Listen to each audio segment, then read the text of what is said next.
જય દ્વારિકાધીશ। તો ભાઈ પહેલા તો તમે આ વિડીયોનો પાર્ટ જુઓ કે જે માણસ 8 થી 10 વર્ષના સમયગાળા દરમિયાન અંદર રહે છે।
અત્યારે જે તમે જોયું છે એ કન્ડિશનમાં એ અત્યારે ભાઈ થોડાક દિવસ પહેલા અહીંયા આવી રીતે કરતો હતો। અત્યારે અમારી પાછળ બેઠો છે। 2 દિવસ થયા આપણે કહી શકીએ કે સારું છે, નથી હાથ પગ હલાવતો, એની જૂની ટેવ હતી હાથ પગ હલાવવાની, બેલા ઉપાડીને ઘા કરવાના, પોતાને મારવાનું, એના હિસાબે થયો અને આપણે એના પગમાં હાકર નાખી હતી, જેથી કરીને એટલી જગ્યાની અંદર આટાફેરા કરી શકે અને બધા વાતુચીતું કરી શકે, નહીં કે ક્યાંય એવા બેલા કે ઉપાડીને ગમે ઘા કરે।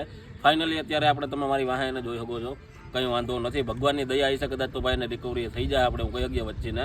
અને અત્યારે શાંત છે એકદમ, નથી હાથ પગની ટેવ કે નથી કાંઈ બીજી ટેવ। આપણો સલીમ છે જે કાંઈ બોલતો નહોતો પણ હવે ધીરે ધીરે એ બધું બોલે છે, સમજે છે, ક્યાંથી છે શું છે હજી કાંઈ આપણે ખબર નથી, થોડોક ટાઈમ જાય કદાચ એ બધું બોલશે ખુલીને કે એની યાર શું ઘટના ઘટી હતી ને કેવી રીતે એનું અત્યારે જુવાન માટી છે, મારાથી નાનો હોય છે, અને એનું જીવન કઈ રીતે ભાઈ આવું થઈ ગયું એ આગળ આપણે જોશું। ભાઈ અત્યારે આપણો આ જે શેડ છે એ આપણો નાનો છે, એમાં આપણે બધાને સારવાર આપી શકીએ છીએ, અને બહુ જલ્દી જ આપણે આમાં વધારો કરવો છે। એટલે બધા મિત્રોને એટલું જ કહીશ કે ભાઈ આશ્રમનો આપણો 1 દિવસનો ખર્ચો અહીંયા ભોજનનો ને એ બધો 3000 રૂપિયા જેવો આપણે લાગે છે। એટલે થોડો ઘણો બધા મિત્રો સહયોગ આપજો, 500, 1000, 2000 જે કાંઈ થાય 1 દિવસના ખર્ચામાં ભાગ લેજો, અને મોજ આવે તો વધારે ભગવાનની શક્તિ દીધી હોય તો વધારે તમે કરી શકો છો। અત્યારે આપણે આ શેડને આમ લાંબો કરી દઉં, જેવડો છે એવડો જ બાજુમાં બીજો, જેથી કરીને આપણી થોડીક તકલીફ ઓછી થાય અને બનતા જીવ વધારે બચાવી શકીએ। મળીએ પાર્ટ 2 ની અંદર, ત્યાં સુધી બધા મિત્રોને જય દ્વારિકાધીશ।